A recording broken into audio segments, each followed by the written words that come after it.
Hello ladies and gentlemen, so welcome to Time to Learn.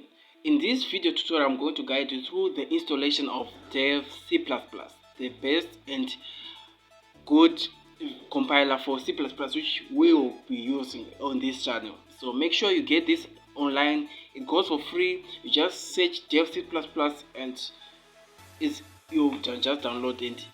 It will be running on Windows 7, Windows 8 and Windows 10, but for me I'm using Windows 7. So right now I did double click the application which I'm going to be installing, as you can see, and I'm going to skip or to just fast forward the video on the moment when the application will be extracting. So you can either skip or just watch the rest.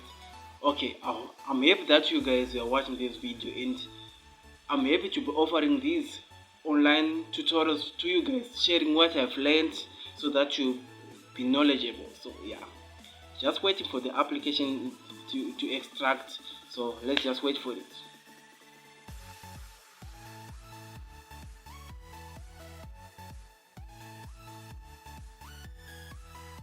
Just click OK.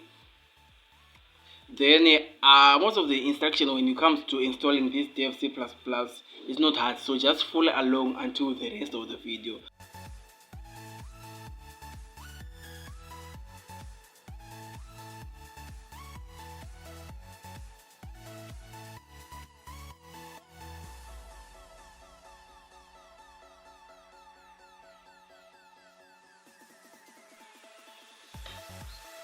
Yeah, finally, so now we have to click on finish, and yeah, so that the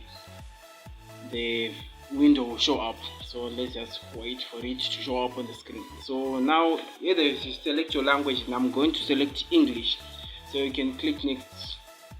Either you just choose a style, but I prefer to use a darker one. So let me just look for the darker version which I prefer and like. I think this one. I'm going to be selecting the Hacker one. So let me just check around if there is another one better than this. But I prefer the Hacker theme. Yeah. So after that you have to click next, and let's just get into it. Yeah. Okay. There's nothing else to be seen here. So right now the interface is on. So let's just click on file. You can choose to use shortcuts, but let's just click on file, new, and new source file. Then it will show this open window, and congratulations, finally installed the Dev C++. Now let's wait for another time so that we will be coding in C++. Hope it will be helpful to you guys. So see you in the next video.